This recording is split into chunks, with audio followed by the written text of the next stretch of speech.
네, 난소암 환우 그리고 가족 여러분 안녕하십니까?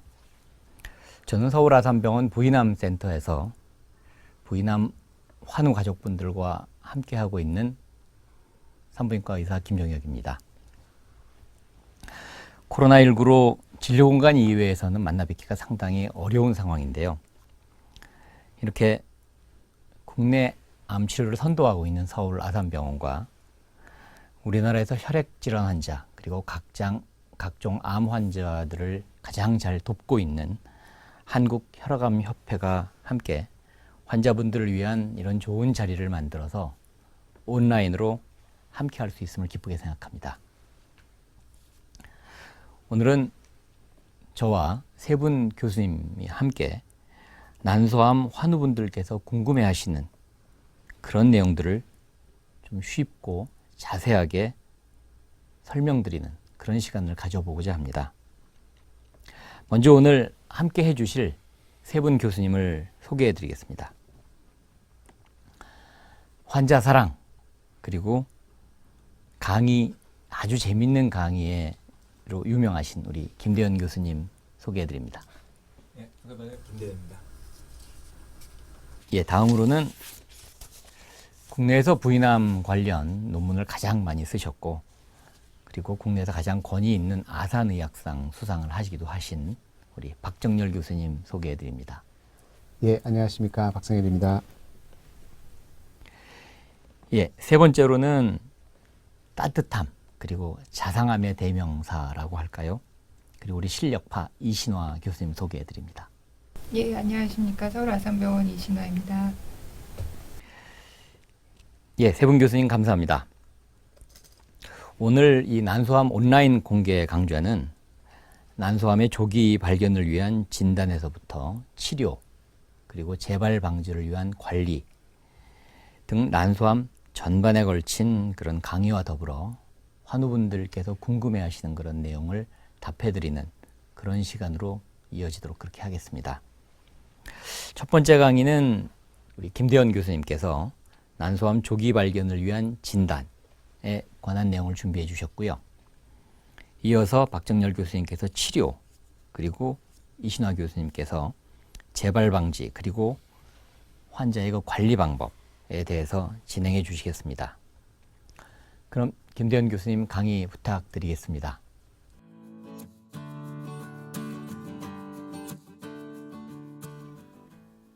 네, 안녕하십니까. 저는 아산병원 산부인과에 근무하고 있는 김대현입니다.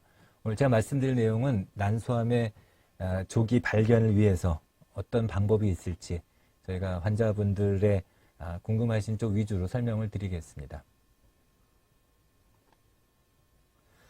난소암은 여성의 자궁 옆에 존재하는 기관으로 여성 호르몬을 분비하는 기관으로서 여성한테 가장 중요한 기관 중에 하나죠. 근데 여기에서도 마찬가지로 암이 발생하게 되고요. 특히 뱃속 안에 있기 때문에 발견이 굉장히 어렵습니다.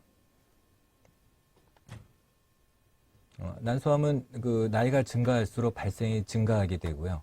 또 난소암의 병기는 나중에 보시겠지만 뱃속에는 전혀 벽이 없이 다 통해 있기 때문에 주로 발견된 것은 복강 내에 전부 다 퍼진 주로 3기에서 주로 발견이 됩니다.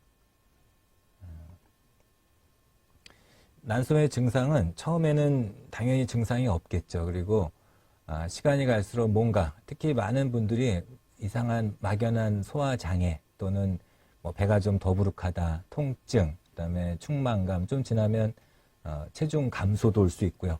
그다음에 가끔 하열 같은 것도 있을 수 있고 나중에는 본인께 환자분이 직접 만져져서 환자 병원에 찾게 되는 경우도 많이 있습니다. 난소암의 진단은 처음에 환자분이 오시면 당연히 저희가 진찰을 하고요. 또 요즘에는 어느 병원이나 바로 초음파 기계가 바로 옆에 있기 때문에 항상 초음파 기계를 통해서 초음파 혹을 보게 되고 난소 이상 소견이 있는 경우에 우리가 특히 이 환자분처럼 단순한 물혹이 아니고 뭔가 암이 의심되는 소견이 보일 때는 추가로 더 정밀한 영상 검사, 저희가 보통 얘기하는 CT, MRI, 그다음에 PET, PET라고 하는 검사를 저희가 하게 됩니다.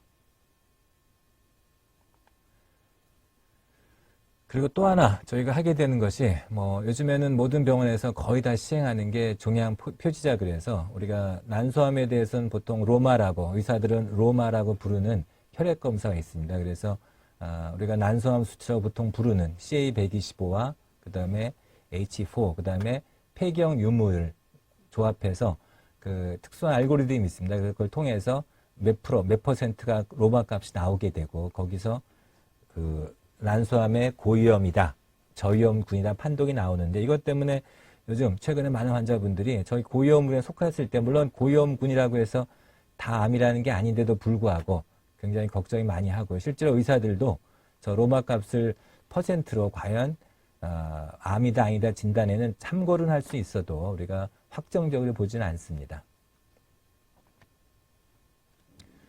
난소암의 위험 인자가 여러 가지가 있죠. 그래서 과거부터 누구나 알고 있던, 특히 이 난소에서 배란이라는 것들이 어떤 난소암의 그 위험 인자이기 때문에 아직 아기를 낳지 않거나 이른 초경, 늦은 폐경, 또 과거의 다른 암의 병력, 특히 유방암, 자궁내막암, 그리고 가족력, 가족 중에 난소암이 있거나 유방암이 있거나, 그리고 비만한 경우, 그리고 마지막으로 고령, 특히 나이가 많은 경우에 난소암의 위험 인자로 보이고, 반대로 보호 인자라는 건 아기를 많이 낳거나 피임약 또는 수유, 이런 것들이 난소암에 조금 좋은 영향, 그러니까 발생을 좀 보호한다고 돼 있긴 합니다.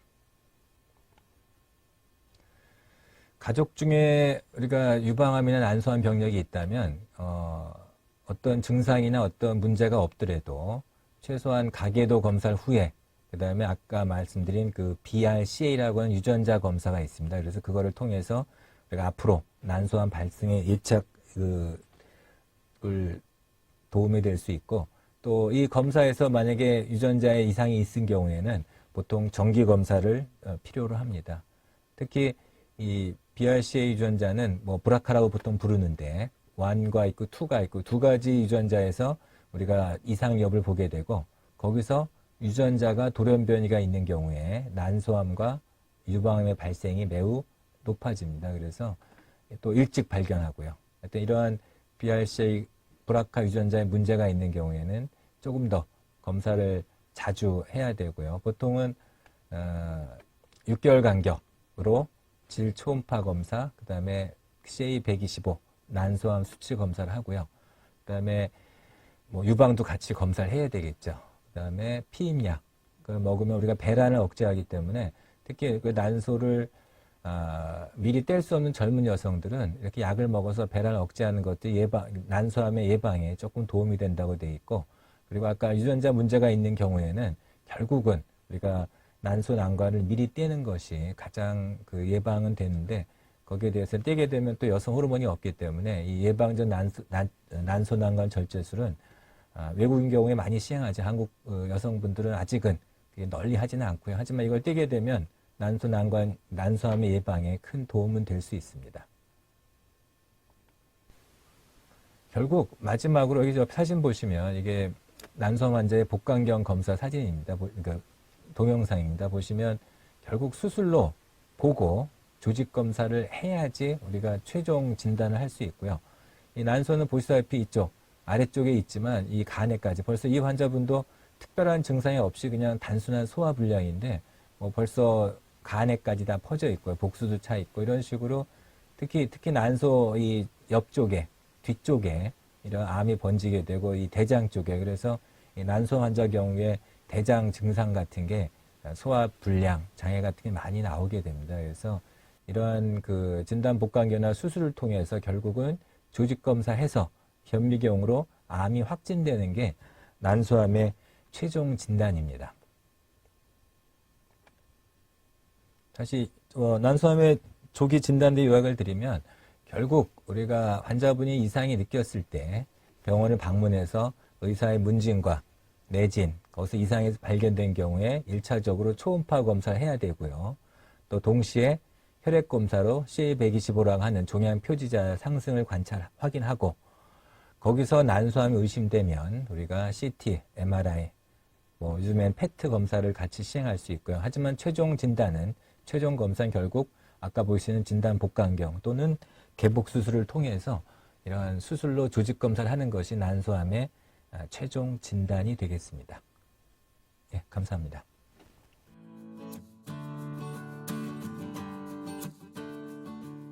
예, 안녕하세요. 저는 서울아산병원 부인암센터의 박정일입니다.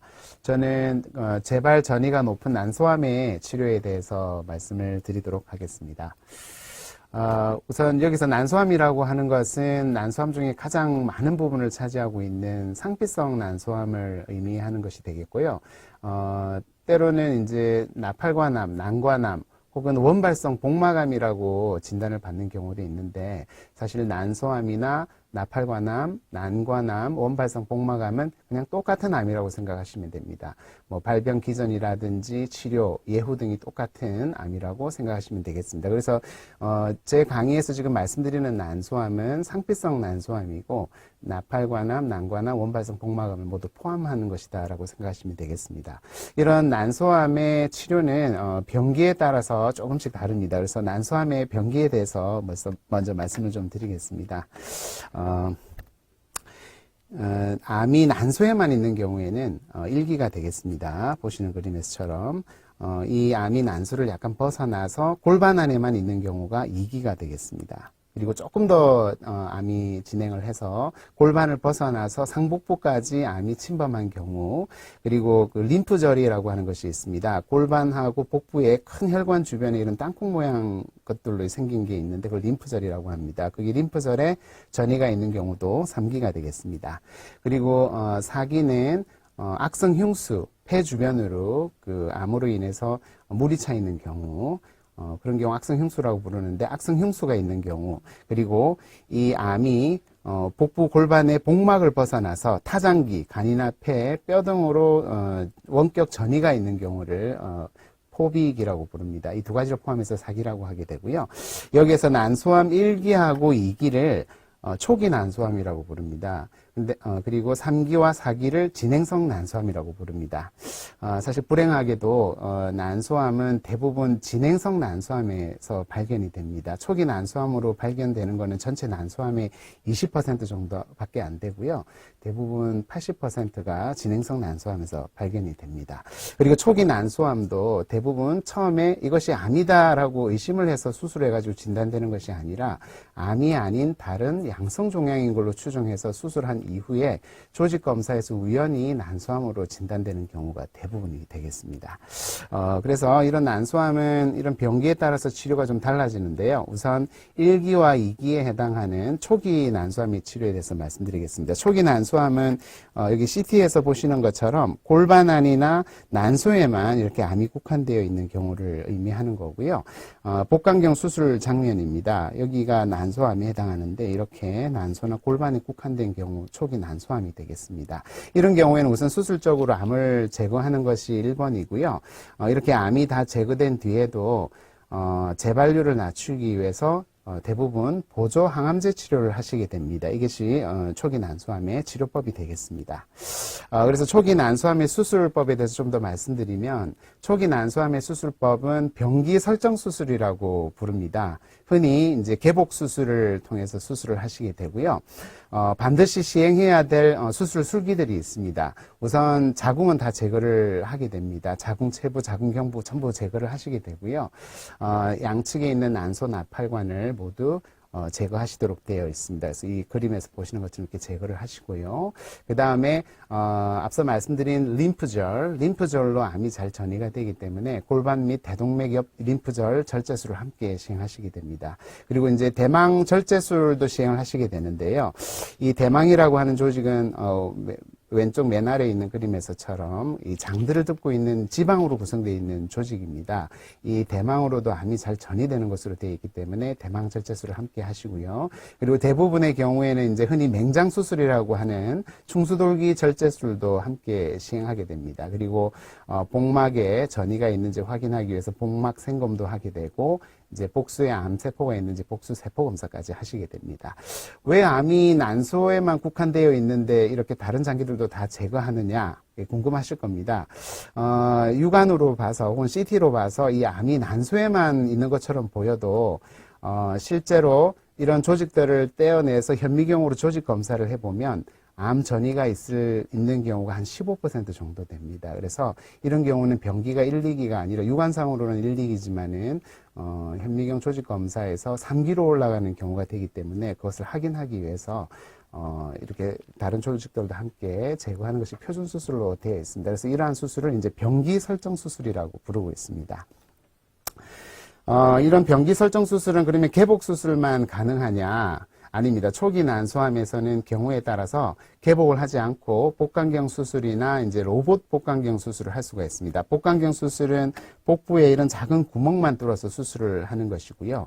그 중에 이제 단일공 복강경 수술이라고 하는 것이 있습니다. 그것은 이 사진에서 보는 것처럼 배꼽에만 조그마한 구멍을 뚫어서 수술을 하시는 경우가 되겠습니다.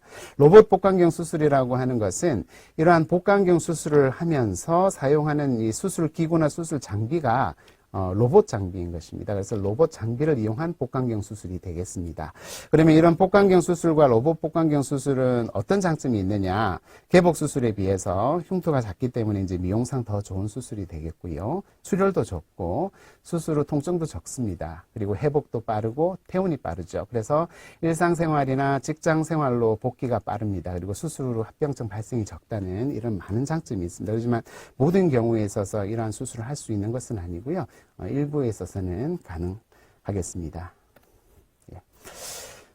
그리고 앞서 수술 후에 초기 난소암인 경우에도 보조 항암제 치료를 해야 된다고 말씀을 드렸는데요. 수술로 암을 다 제거하더라도 재발률이 0이 되지는 않습니다. 1기인 경우에는 15% 이상, 2기인 경우는 20% 이상의 재발률이 있기 때문에 추가로 재발률을 낮추기 위해서 보조적으로 항암 치료를 하시게 됩니다. 그래서 대부분 수술을 하신 이후에 3주경 이후부터 시작을 하시게 되고요.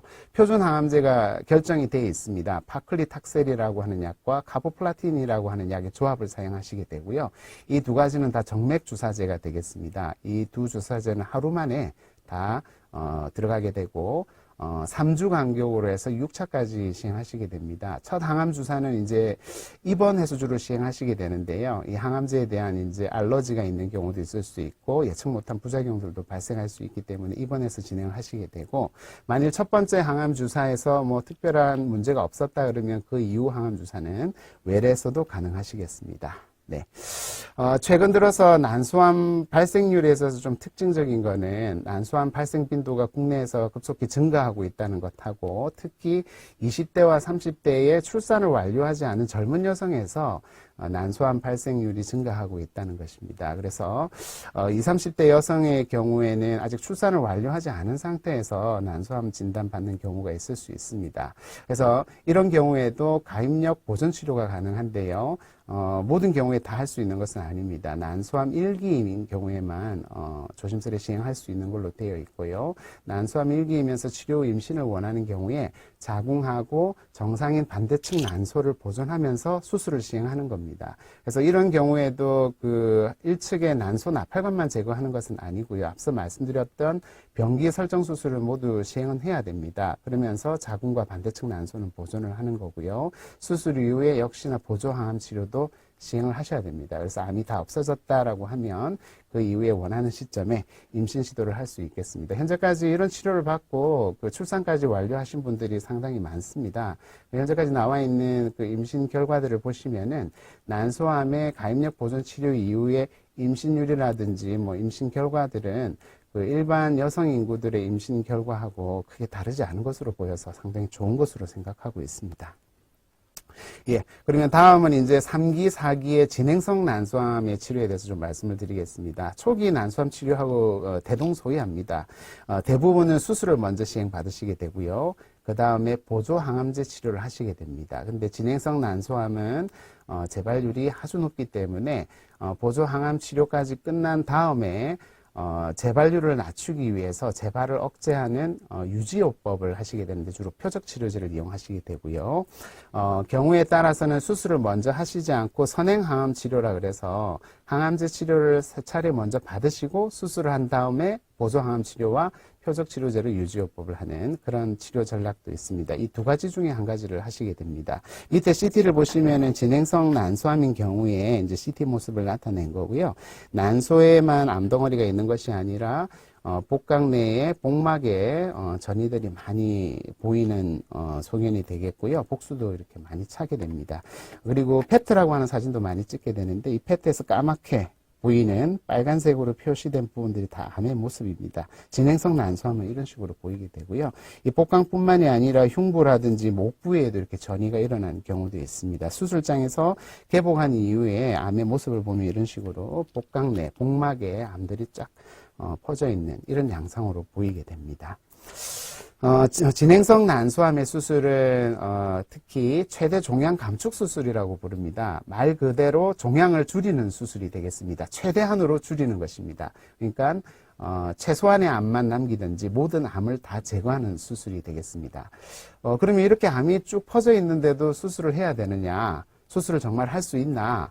예, 이렇게 다들 의구심을 많이 가지실 텐데 모든 암이 이렇게 복강 내에 전이가 있다고 해서 다 수술할 수 있는 것은 아닙니다. 특히 이런 종양 감축 수술이 도움이 되는 암들이 몇 개 안 되는데요. 그중에 난소암이 도움이 되는 수술입니다. 그래서 난소암에서는 이러한 수술을 통해서 자녀 종양의 크기가 작게 만들어주면 작게 만들어줄수록 생존율이 좋아지는 것으로 되어 있습니다. 그리고 진행성 난소암 치료 성적 향상을 위해서 가장 중요한 부분이 됩니다. 그래서 진행성 난소암이다라고 하면 이런 최대 종양 감축 수술을 빠르게 아주 잘 받는 것이 제일 중요하다고 할 수 있겠습니다.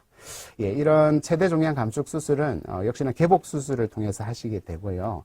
앞서 초기 난소암 수술에서 말씀드렸던 그런 병기 설정 수술 이외에도 암이 전이되어 있는 부분을 모두 제거하는 것이 목적이기 때문에 다장기 절제술을 하는 경우가 있습니다. 간 표면에 있는 경우에는 간 일부 절제술도 할 수 있고 비장 절제술도 할 수 있고 장을 자르고 연결하는 수술 그리고 복막 절제술 이런 등등의 수술들을 함께 시행해서 암을 다 제거하게 됩니다.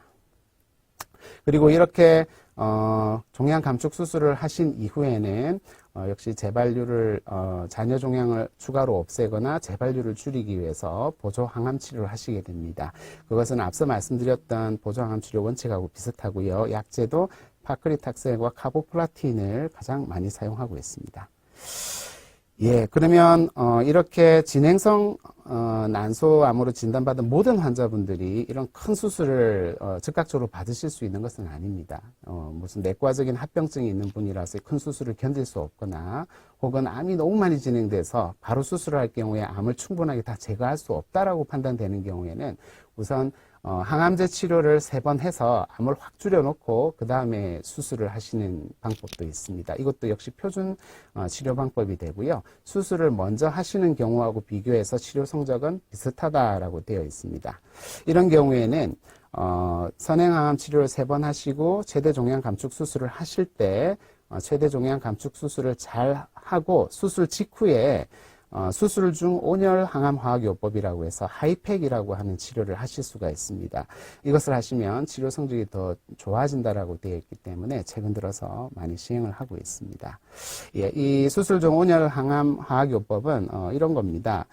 그림에서 보시는 것처럼 수술 직후에 배를 닫고 안에 항암제를 관료시킬 수 있는 이런 튜브를 넣어 놓고 밖에서 이런 장치를 통해서 43도 정도의 가열된 항암제를 이렇게 한 2-3시간 정도 관료시키는 겁니다. 이렇게 모니터를 하면서 관료시켜주는 치료가 되겠습니다. 그러면 진행성 난소암에서 이런 수술 더하기 보조 항암 치료를 했을 때 효과는 어느 정도냐? 이렇게 쫙 퍼져 있는 암을 이렇게 수술하고 항암제 치료하면 정말 암이 다 없어질 수 있느냐? 이렇게 궁금해 하실 겁니다. 복막 전이가 있는 3기나 타장기 전이가 있는 4기라고 할지라도 이런 최대 종양 감축 수술을 잘 받으시고 보조 항암 치료를 잘 받으시면 약 80% 이상의 환자에서 완전 관해가 가능하다라고 되어 있습니다. 완전 관해라고 하는 것은 암 치료 이후에 암이 일시적으로 다 없어지는 상황을 의미합니다. 이거 완치를 의미하는 것은 아닙니다.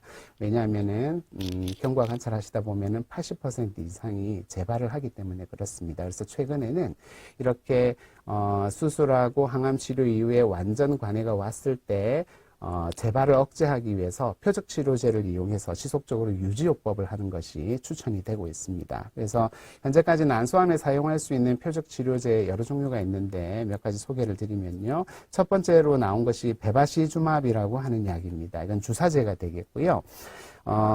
이것은 수술 이후에 보조 항암 치료를 하면서 함께 시작을 합니다. 두 번째 항암 주사를 맞는 주기 때부터 추가를 해서 항암 치료가 완료된 이후에 1년간 더 사용하는 방법입니다. 3주 간격으로 주사제로 맞도록 되어 있고요. 이외에 이제 드시는 표적 치료제도 있습니다. 올라파립, 니라파립 이런 약들이 두 종류가 나와 있고요. 올라파립 같은 경우에는 브라카 변이, 브라카 유전자 변이가 있는 경우에 효과가 있는 것으로 되어 있고요. 수술 후에 백금 기반 항암 치료 4주기 이상 투여한 이후에 8주 이내에 시작해서 한 2년까지 재발 억제용 유지요법으로 사용할 수 있게 되어 있고요.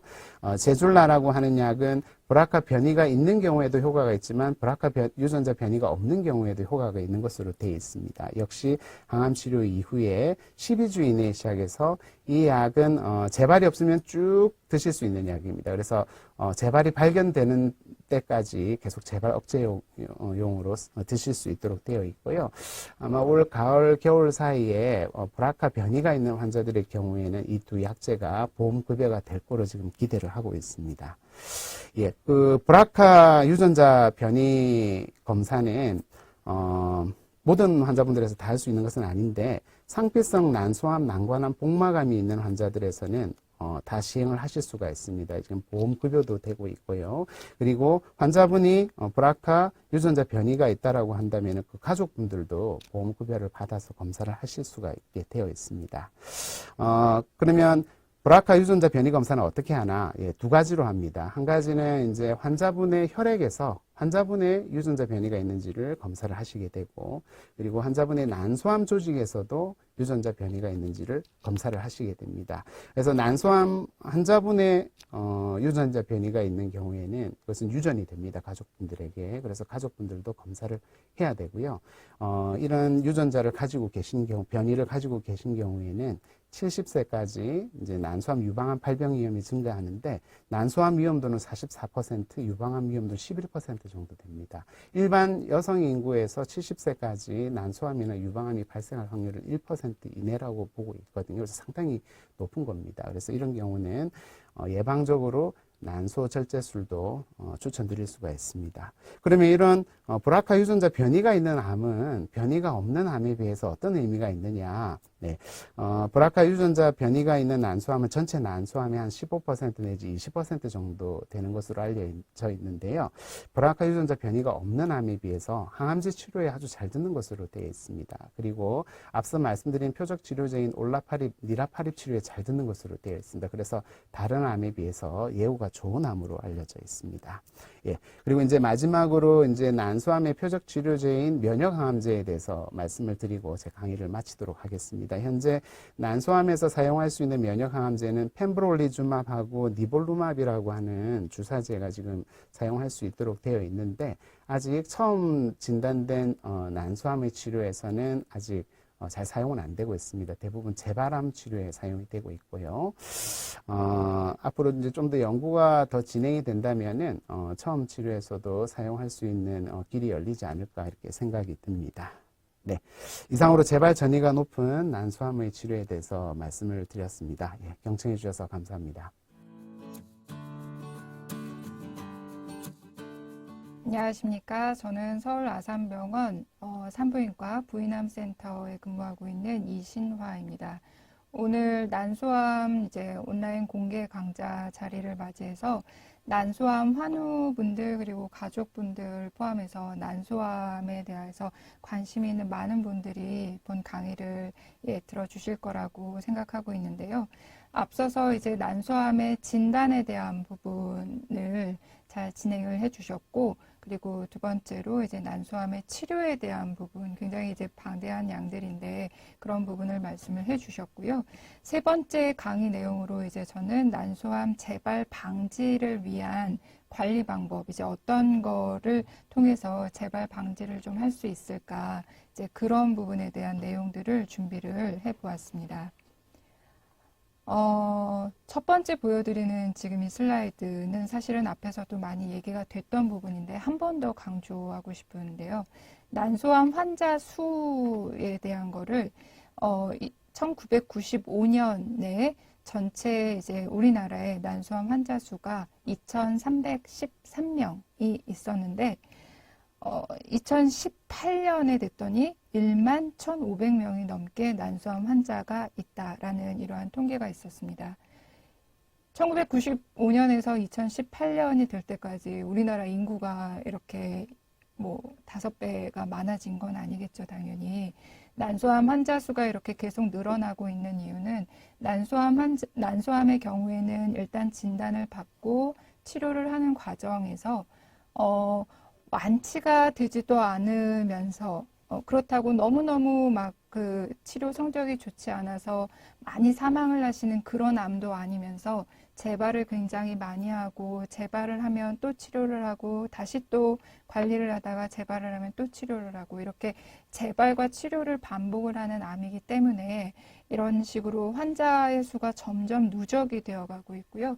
그러다 보니까 이 기간 동안에 한 20년 정도의 기간 동안에 굉장히 5배나 더 많은 환자들을 이제 국내에 보유하고 있는 이제 이런 암이 되겠습니다. 난소암의 굉장히 전형적인 특징이라고 할 수 있겠고요. 두 번째 오른쪽에 있는 이제 이 그림을 보시면은 여성 암 환자의 5년 생존율을 각각의 암별로 표현을 한 것입니다. 사실 한국 여성들 중에서 암이 가장 많은 거는 갑상선 암과 이제 유방암이 되겠는데요. 갑상선 암은 많이들 알고 계신 것처럼 약 99.9%의 5년 생존율을 보이고 있습니다. 심지어는 뭐 수술을 하지 않고 지켜보는 그런 경우도 있을 정도인데요. 굉장히 치료가 잘 되고 사실 또 재발도 잘 하지 않는 그런 순한 암에 해당이 되고요. 유방암 같은 경우에는 물론 유방암은 이제 뭐 초기에 발견되느냐 또 후기에 발견되느냐 이런 거에 따라서 어떤 그런 재발과 치료의 뭐 효과가 많이 다르게 나타나지만 전체적으로 봤을 때는 굉장히 자가 검진이나 이런 것도 발달을 했고 일반적인 이제 나라에서 해주는 국가 검진을 통해서 계속 확인을 하고 있기 때문에 초기에 암이 발견되는 경우가 많으시고요. 그래서 전체적인 유방암 환자의 5년 생존율은 90%가 훨씬 웃도는 이런 좋은 결과를 보이고 있습니다. 보통 산부인과에서 저희가 다루고 있는 이제 부인암이라고 하면은 자궁경부암, 자궁체부암, 그리고 난소암이 있겠는데요. 오늘 이야기가 나오진 않았지만 자궁경부암과 자궁체부암 환자분들도 사실 부인암 환자분들의 굉장히 많은 정도를 차지하고 있고요.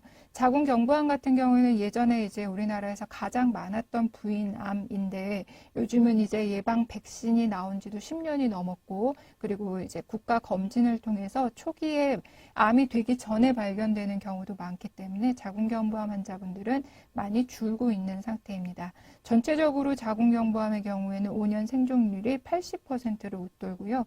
가장 많은 환자 수를 차지하는 이제 초기 자궁경부암의 경우에서는 뭐 90%를 훨씬 더 웃도는 그런 좋은 생존율을 보이고 있습니다.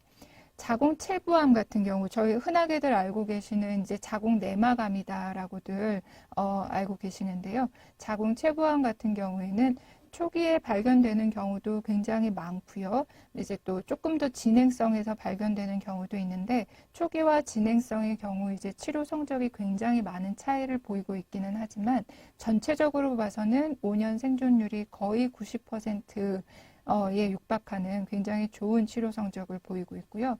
아직까지는 우리나라에서 가장 많은 빈도를 차지하는 부인암은 아니지만 서구 사회에서는 이미 자궁체부암이 자궁경부암이나 난소암을 웃도는 지가 벌써 한참 되었고요. 아마 우리나라도 점점 서구화되면서 자궁체부암 환자분들이 더 많이 늘어나지 않을까 생각합니다. 자, 오늘 얘기하고자 하는 이 난소암의 경우 생존율이 어느 정도 되느냐. 앞서 강의에서도 좀 나오긴 했지만 난소암은 사실 치료가 가장 잘 안 되는 부인암 종류이고요.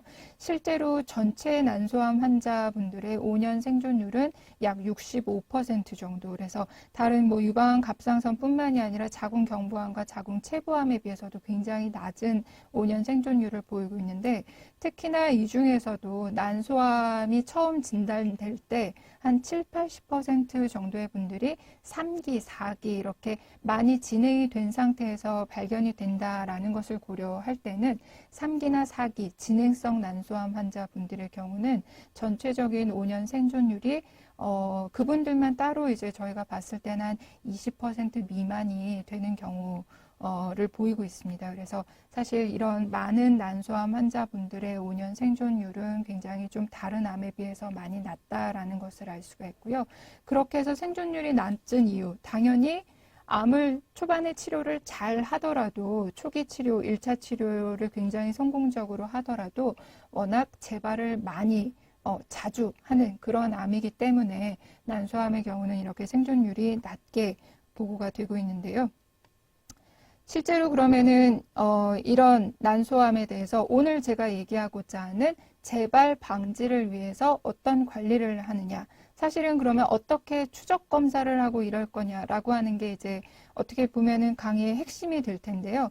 저희가 부인암을 다루는 많은 우리나라 의사들이 모여서 연구도 하고 이제 같이 회의도 하고 그러는 대한부인종양학회에서 여러분께 이제 이야기 드리고 있는 그러한 추적 관찰 어떻게 하느냐라고 하는 부분은 요 세 문장으로 요약이 되고 있습니다.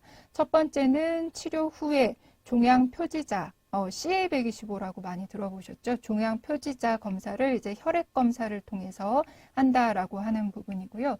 이 CA125 검사와 CT, MRI, 그러니까 이미지 영상 검사를 통해서 치료의 효과가 그대로 잘 유지가 되고 있는지, 혹시라도 남아있는 종양이 있지 않는지, 혹시라도 새로 생기는 종양이 있지 않는지, 이러한 부분들을 계속 주기적으로 검사를 한다라고 되어 있는데, 3개월 간격으로 이제 이런 검사를 적절히 하면서 신체 진찰, 그다음에 이제 종양 표시자 검사를 한다라고 되어 있고요.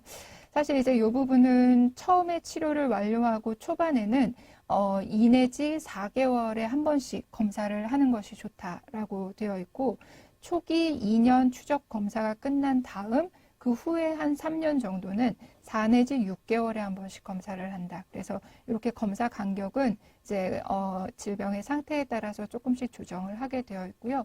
5년이 다 완료가 된 다음에는 그러면 어떻게 하느냐. 대부분의 암들이 이제 5년 이상 재발을 하지 않는 경우에 재발을 안 할 가능성이 훨씬 더 많기 때문에 이제 검사를 중단하는 경우가 많은데요. 뭐 난소암의 경우에는 5년 이후에 재발하시는 분들보단 그 이전에 재발하시는 분들이 훨씬 더 많기는 하지만 5년 이후에 재발을 하는 경우도 또 왕왕 있기 때문에 5년이 넘은 상태에서 추적 검사는 1년에 한 번씩 검사를 하도록 되어 있습니다. 물론 1년에 한 번씩 매번 똑같이 CT나 MRI 검사, PET 검사 이런 걸 하지는 않지만 기본적인 신체 검사, 신체 진찰과 CA125라고 하는 이제 종양 표지자, 혈액 검사 이러한 부분을 통해서 추적 검사를 하도록 되어 있습니다. 두 번째 이제 얘기를 보면, 그래서 이렇게 열심히 검사를 하고 했는데 재발이 확인이 되었다. 그러면 이제 그때는 어떻게 해야 될까? 재발이 된 부분이 어디 한두 군데에 국한이 되어 있는 경우라면은 수술을 다시 시행을 해보자라고 하는 것이 일단 지금 저희가 권고하고 있는 사항들이고요. 실제로 예전에는 재발한 난소암에 대해서는 수술적인 치료를 하는 경우가 많지 않았습니다. 뭐 항암 치료를 들어가는 거에 비해서 수술적인 치료는 효과가 오히려 좀 떨어지고 환자분들이 너무 많이 힘들어 하신다라는 그러한 이유로 해서 수술보다는 그냥 약물 치료를 우선적으로 했었는데, 최근에는 이제 많은 산부인과 의사들이 이제 연구를 해봤더니 재발한 암에 대해서도 암이 너무 여러 군데에 다발성으로 퍼져 있지 않는다라면은 수술을 해서 제거할 수 있는 위치에 있다면은 수술을 다시 해보는 것도 많은 도움이 된다라고 해서 재발한 난소암 환자분들께 수술을 권해드리는 그러한 경우가 점점 더 늘어나고 있고요. 자, 그리고 재발한 경우에는 일단은 물론 뭐 수술을 하느냐 마느냐에 대한 결정을 하지만 그 이후부터는 또 다시 처음에 했던 대로 항암 치료를 들어가는 것이 가장 치료의 기본이라고 할 수 있겠습니다. 암의 병기에 따른 5년 생존율이라고 하는 거는 이제 앞서 보여드렸고요. 자, 그럼 오늘 제가 이제 추적 검사, 뭐 재발을 막기 위한 이제 관리 방법 이런 부분에 대해서는 사실 저희가 알고 있는 임상 가이드라인이라고 하는 거에서도 이렇게 딱 간단하게 딱 세 문장으로만 요약이 되어 있는데 제가 오늘 이것만 얘기하고 사실 끝낼 수는 없기 때문에 다른 내용들을 조금 더 준비를 해봤고요. 지금 처음 보여드리고자 하는 내용은 사실 난소암의 재발이라는 게 얼마나 무서운 거고 그래서 얼마나 재발을 막기 위한 노력을 잘 해야 될까라는 거를 조금 더 이 한 장의 슬라이드로 좀 와닿게 보여드리려고 준비를 해봤고요. 실제로 난소암, 진행성 난소암의 경우에는 약 80% 정도가 1차 치료를 완료하고 얼마 안 돼서 혹은 1차 치료를 항암 치료를 하고 있는 중에 또 재발을 하는 경우가 있습니다. 그래서 워낙에 재발률이 높기는 한데 첫 번째 재발을 하는 경우, 두 번째 재발, 세 번째, 네 번째, 다섯 번째, 여섯 번째 가면 갈수록 점점 더 우리가 가지고 있는 항암 치료, 수술이라는 방법, 항암 치료라는 방법 이런 걸로 치료가 점점 더 어려워진다는 거죠. 첫 번째 치료가 잘 됐다고 해서 두 번째, 세 번째 재발을 했을 때도 똑같이 치료가 잘 되는 것이 아니기 때문에 어쨌든 적절한 치료가 완료가 된 다음에 재발하지 않도록 관리하는 그 각자의 노력이 그래서 너무너무 중요하다라는 건데요. 보시는 그림에서 보면은 첫 번째 재발을 할 때까지 여기에서 무진행 생존 기간이라는 표현을 썼는데 병이 더 이상 난소암이 진행하지 않고 잘 유지하실 수 있는 기간이 평균적으로 18개월 정도라고 볼 수가 있습니다. 그래서 첫 번째 재발을 했다라는 게 확인이 되고 그러면 그 다음에 다시 또 수술을 하든지 항암 치료가 들어가겠죠. 이분이 계속 재발을 하지 않으면 좋겠지만 두 번째 또 재발을 하는 경우가 또 80%에서 나오게 되는데요. 두 번째 재발을 할 때까지 병이 진행하지 않는 기간은 앞에서는 평균 18개월이었는데 그게 10개월로 줄어드는 거예요. 그래서 재발을 하지 않고 지낼 수 있는 기간이 이제 금방 벌써 8개월이 짧아졌고요. 다음에 이분이 치료 후에 또 세 번째 재발을 했다. 세 번째 재발까지 필요한 진행이 되는 그 평균 기간은 6.4개월입니다. 점점 계속 짧아지고 있죠. 병이 없이 지낼 수 있는 기간이 똑같은 항암제를 항암 치료를 계속하고 수술을 반복을 하더라도 재발까지 걸리는 시간이 점점 줄어든다는 건데, 네 번째, 다섯 번째 재발을 거치면서는 점점 이렇게 우리가 병이 없이 지낼 수 있는 기간이 18개월에서 10개월, 6개월, 5개월, 4개월 이런 식으로 점점 줄기 때문에 어떻게 보면은 치료를 하는 거는 수술을 할까, 항암 치료를 할까, 항암제는 어떤 거를 쓸까?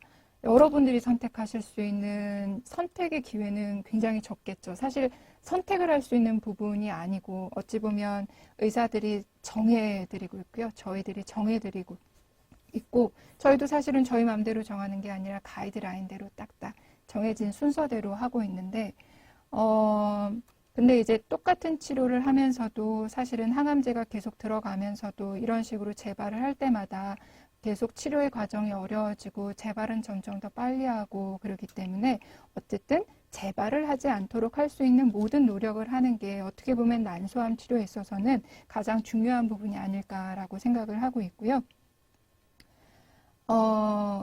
난소암 치료 후에 이제 유지요법이라고 하는 거를 그럼 좀 하면 되지 않을까. 사실 제가 외래를 보면서도 이런 질문을 굉장히 많이 받는데요. 수술하고 항암 치료하고 이제 괜찮습니다라고 말씀드려도 집에서 그냥 가만히 있기가 너무 불안하니까 뭔가 어떤 걸 좀 할 수 있지 않을까라는 질문을 굉장히 많이 하시고 앞서서 우리 박정효 교수님 강의할 때 이제 마지막 뒷부분에 나왔던 요즘 이제 많이 각광을 받고 있는 표적 치료제 이러한 유전자 변이가 있는 있는 분들한테 쓸 수 있는 표적 치료제가 사실은 난소암 치료 후 유지요법으로 가장 지금 각광을 받고 있는 부분인데요. 이게 얼마나 그러면은 효과가 있는 거냐라는 거를 제가 오늘 좀 한번 요 그림으로 보여드리고자 합니다.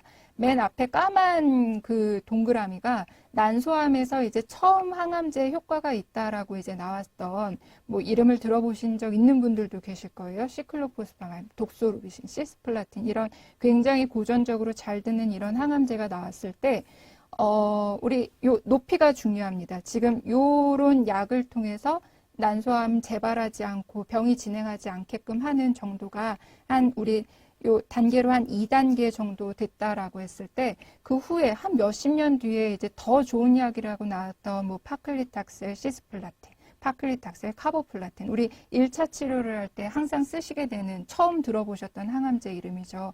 이 가장 난소암에 가장 좋다고 하는 표준 치료제가 나왔음에도 불구하고 앞서 수십 년 전에 나왔던 항암제에 비해서 사실 이 그러니까 병이 없이 진행할 수 있는 기간을 연장시키는 경우가 사실 한 10개월조차도 안 됐어요. 이 좋은 약이 나왔음에도.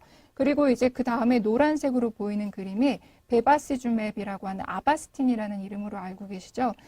최근에 나온 그런 표적 치료제를 같이 병행을 해서 썼을 때 기존에 원래 썼던 표준 치료제 항암제보다 약 한 3개월, 5개월 정도 조금 더 이제 치료 효과를 연장시키는 그 정도의 효과밖에 없었는데, 사실 지금 빨간색 요 동그라미로 보이는 이 부분들이 앞서 잠시 나왔던 이제 유지요법으로 현재 쓸 수 있는 그 표적 유전자를 타겟으로, 유전자 변이를 타겟으로 하는 표적 치료제인데, 이게 이제 각 약 종류마다 조금 다르고 어느 환자분들에 따라서, 그러니까 유전자 변이가 있는 환자분이냐 없는 분이냐에 따라서는 치료 성적이 조금씩 다르기는 하지만, 가장 좋은 그 치료를 기준으로 보았을 때 약 50개월 이상 그 병이 재발을 하지 않고 유지를 할 수 있게끔 도와주는, 물론 이거는 정말 유전성 난소암이고 유전자 변이가 있는 분들이 이 약을 썼을 때에만 사실 가능한 거여서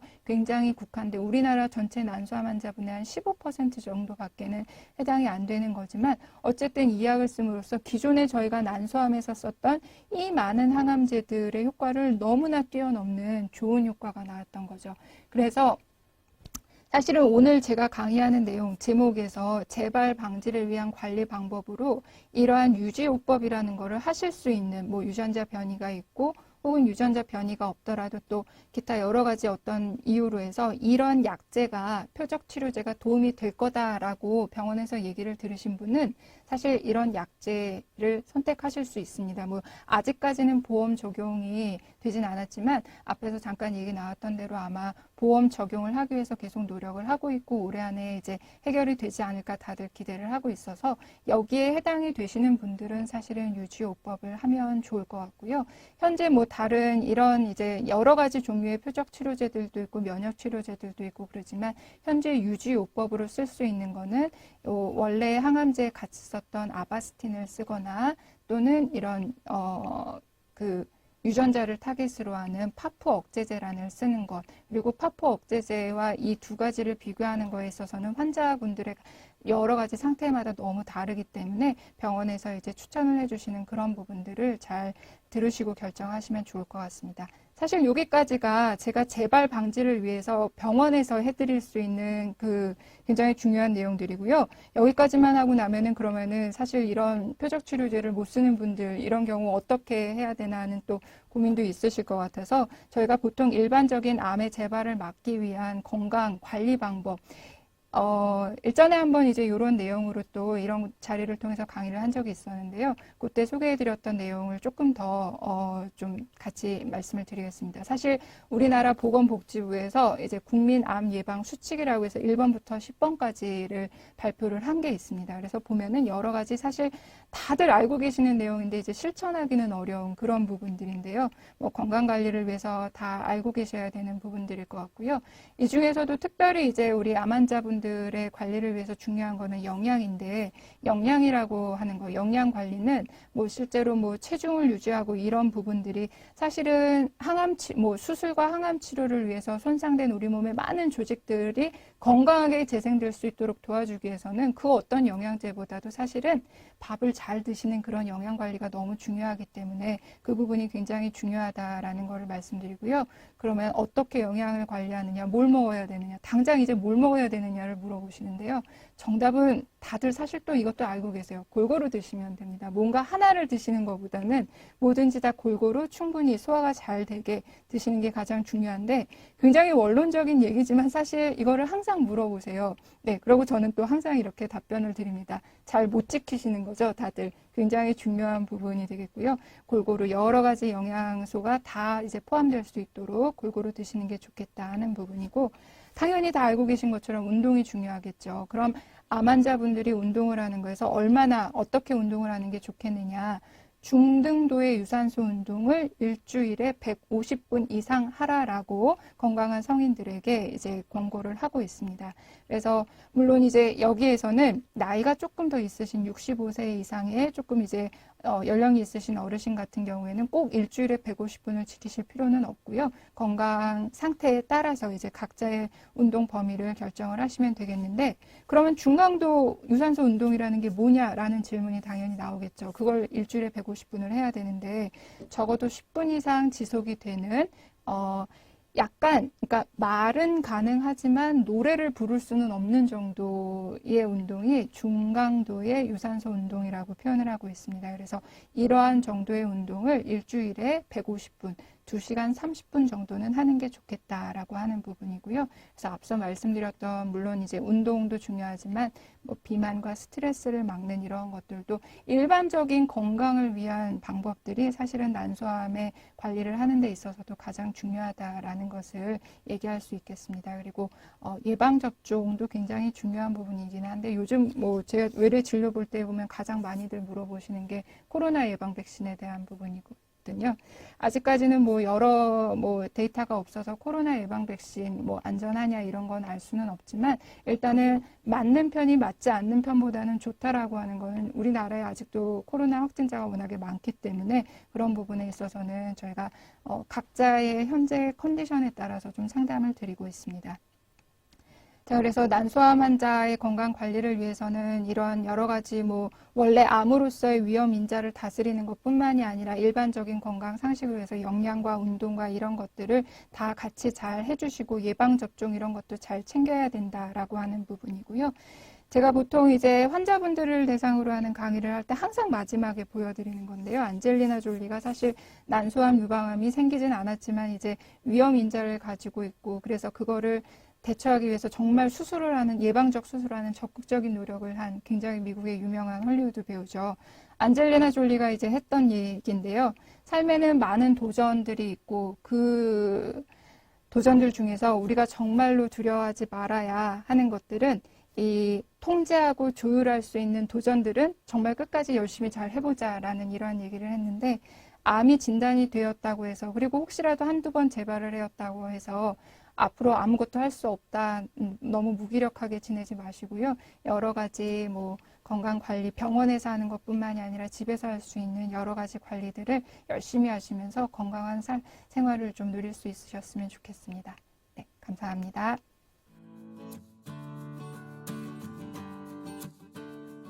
예, 세 분 강의 잘 들었습니다. 자, 지금부터는 이제 난소암에 대해서 환우분들 그리고 가족분들께서 많이 질문해 주신 내용들에 대해서 저희가 답변해 드리는 그런 시간을 갖도록 하겠습니다. 먼저 첫 번째 질문인데요. 최근에 건강검진을 받으셨다고 합니다.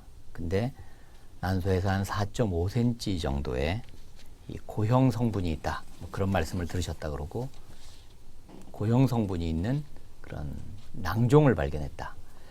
그래서 난소암의 위험이 있으니까 큰 병원에 가봐라. 그렇게 이제 이야기를 하셨다 그러는데 이 고형 성분이 있다는 거 초음파에서 그런 게 어떤 의미를 갖는다고 환자분들한테 주로 설명을 해 주시나요? 제가 먼저 말씀드리면 일단 뭐 난소에 혹이 있을 때 초음파를 당연히 보면 우리가 초음파는 물은 우리가 그 초음파가 반사가 되지 않기 때문에 초음파를 보게 되면 검게 보이게 되고요. 그리고 저희가 의사들은 초음파에 검게 보이면 물이다라고 생각합니다. 근데 만약에 피가 있게 되면 조금 우리가 초음파가 반사돼서 약간 허옇게 보이게 되고요.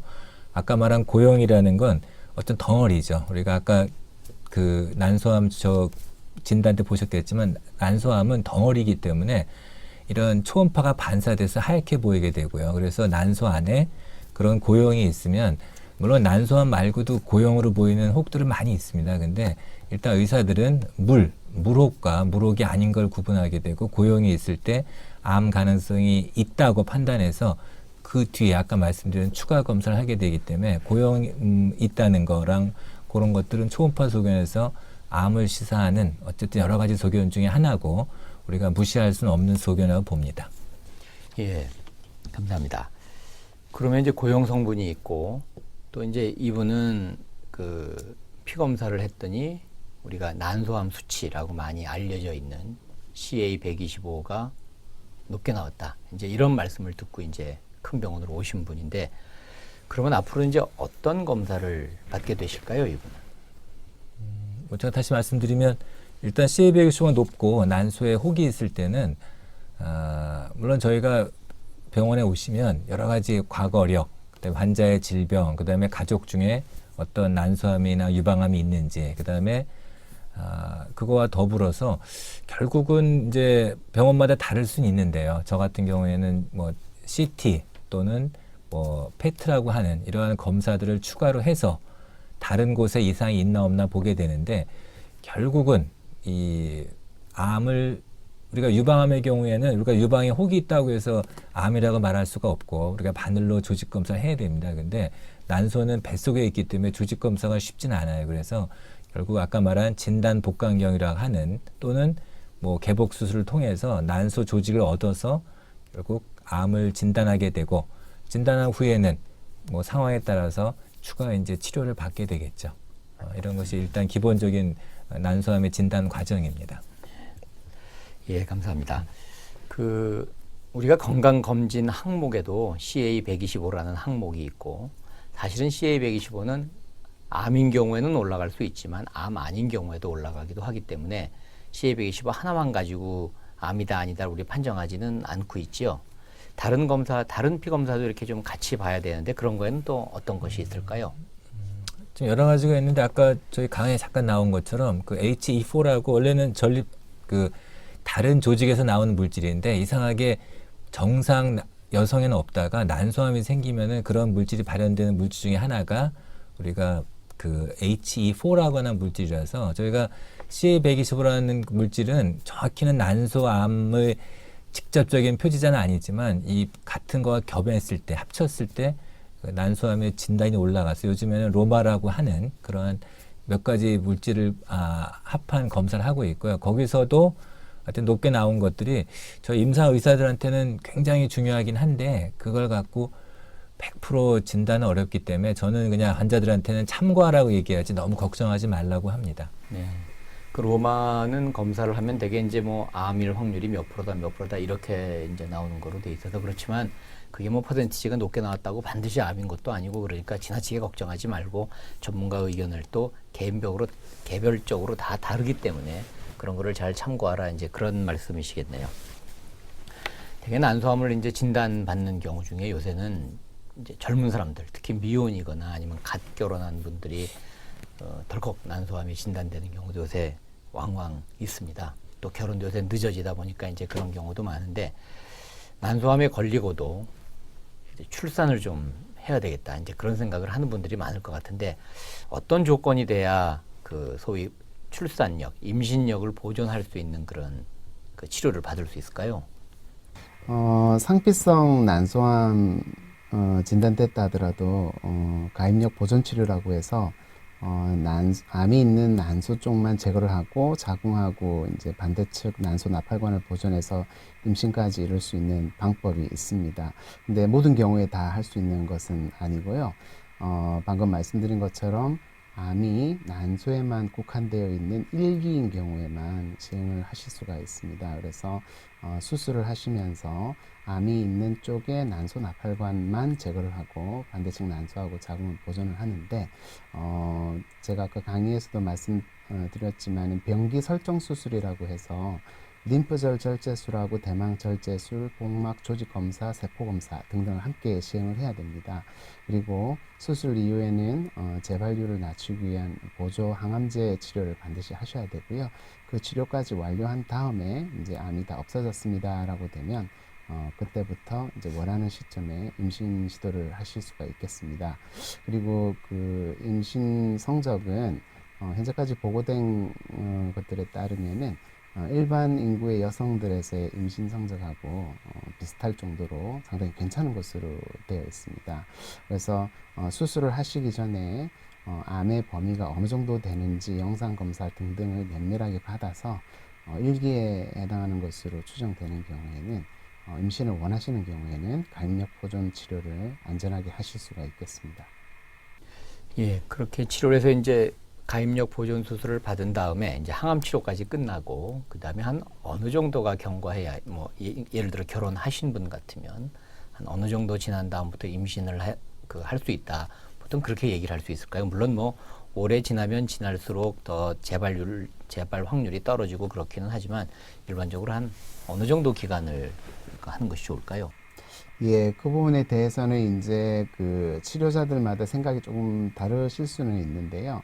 그 1기 암인 경우에는 항암 치료까지 수술 후에 항암 치료까지 완료했다라고 본다면은 재발률은 한 10% 정도일 거라고 생각이 됩니다. 그래서 재발률이 높지 않은 상황이기 때문에 저는 이제 치료에서 이제 회복이 되시는 시점이면 바로 임신을 시도하실 수 있다라고 이렇게 추천을 드리고 있습니다. 그래서 항암 치료하고 회복 기간 2, 3개월 정도 지난 다음부터는 저는 임신을 원하시면 시도하시라고 이렇게 추천을 드리고 있습니다. 그래서 어떤 경우는 재발률이 치료 이후에 2년 이내가 조금 더 높은 편이기 때문에 어떤 분들은 2년까지 기다렸다가 임신을 하시는 게 좋을 것이다 라고 추천하시는 분들도 있는데요.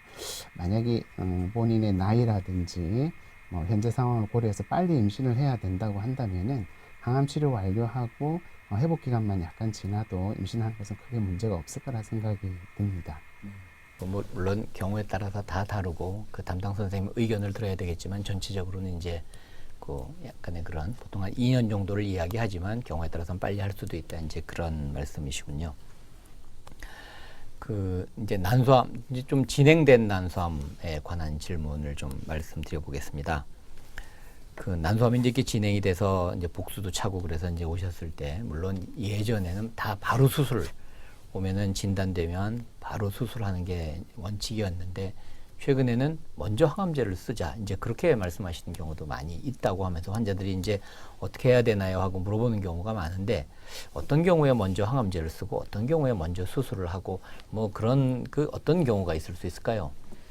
예, 그 진행성 난소암인 경우에는 대부분 먼저 수술을 시행하는 것이 일반적입니다. 그런데 경우에 따라서는 항암제 치료를 3번 먼저 시행하시고 그 다음에 수술을 시행하시는 경우도 있습니다. 이런 경우를 선행항암 치료라고 부릅니다. 그 종양 감축 수술이라고 부르는 이 광범위한 수술을 견딜 수 없을 정도로 그 내과 질환이 좀 심한 상태인 경우에는 항암제 치료를 먼저 해서 종양의 범위를 좀 줄여놓고 수술 범위를 좀 줄여서 합병 정도 줄이려는 그런 목적으로 시행하는 경우가 많고요. 또 다른 한 가지는 이 암의 범위가 너무 넓어서 바로 수술을 시행할 경우에 암을 충분히 제거하기가 어렵다고 판단되는 경우에 항암제 치료를 3번 사용해서 종양의 완전 절제 가능성을 높이려는 그런 경우에 선행항암 화학 치료를 시행하고 있습니다. 그리고 수술을 먼저 하는 경우하고 선행항암 치료를 먼저 시행하고 수술을 한 경우 치료 성적을 비교했을 때 대규모 연구들에서 치료 성적에는 차이가 없는 것으로 이렇게 보고를 하고 있어서 선행항암 치료를 먼저 하신다고 해서 많이 더 나쁘다 이렇게 굳이 생각하실 필요까지는 없을 거라고 생각이 듭니다. 예. 그 요즘 이제 현대의학, 미래의학이라고 하면은 뭐 P4 메디신이다. P가 4개 들어있는 뭐 그런 의미로 예측의학, 프레딕티브, 예방의학, 프리벤티브, 그다음에 개별의학, 퍼스널라이즈드, 환자분들이 적극 참여하는 파르티스파토리 이렇게 네 가지를 뭐 전체적으로 보면 그걸 다 이제 정밀의학이다 그렇게 표현을 하고 있는데 난소암에서도 이제 이런 거에 관련된 유전자들이 계속 지금 발견되고 그에 따른 치료 방법이 많이 개발되는 것으로 알고 있습니다. 먼저 그 유전적으로 안젤리나 졸리라는 배우 덕분에 굉장히 유명해진 그 브라카 유전자에 대해서 질문을 많이 하셨는데요. 그 아까 강의에도 나오기는 했지만 한 번 더 확실하게 좀 그 우리 환우분들을 위해서 설명해 주셨으면 좋겠습니다. 이 브라카 유전자가 있는 경우에는 치료가 더 잘 되나요? 아니면 치료 방법이 조금 이렇게 다르게 하나요? 예, 제 환자분들도 많이 궁금해서 질문을 하시는 부분인데요. 브라카 1, 2 유전자 변이가 있는 경우가 결론적으로 말씀드리면 예후가 더 좋은 암에 해당합니다. 브라카 유전자 변이가 있는 경우에 저희가 그 난소암 치료를 위해서 쓰는 백금 기반 항암제 치료에 더 잘 듣는 것으로 되어 있습니다. 그리고 항암제 치료 이후에 재발률이 더 낮고 생존율도 더 좋은 것으로 되어 있습니다. 그리고 특히 진행성 난소암인 경우에 브라카 유전자 변이가 있는 환자들은 수술과 항암 치료로 암이 거의 대부분 없어진 다음에 재발 방지 목적으로 아까 말씀드린 그 올라파립이나 니라파립이라고 하는 재발 억제제를 사용할 수 있는데 브라카 유전자 변이가 있는 환자들에서 효과가 아주 좋은 것으로 되어 있습니다.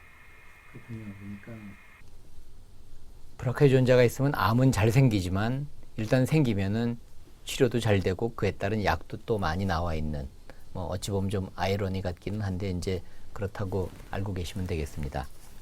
그 이외에도 그 이제 재발을 이제 한 경우에 이제 암 유전자 이거는 이제 암 조직에 있는 그런 유전자 검사를 해서 모든 암이 모양은 똑같아도 다 유전자들이 달라서 환자분들마다 어떤 분은 그 재발을 잘하고 어떤 분은 또 재발을 안 하고 치료를 해도 다 이게 다르고 그렇기 때문에 최근에 이제 이런 암 유전자 검사를 해서 그에 따른 치료를 많이 노력하고 있는데 그 재발에 관련된 암 유전자 검사 그리고 그에 따른 치료제 그리고 그런 효과는 어떠한가요? 아까 그 강의에도 말씀해 주시긴 했지만 조금 더 이제 환자분들이 이해하기 쉽게 우리 이신하 교수님 한번 말씀해 주시면 좋을 것 같습니다.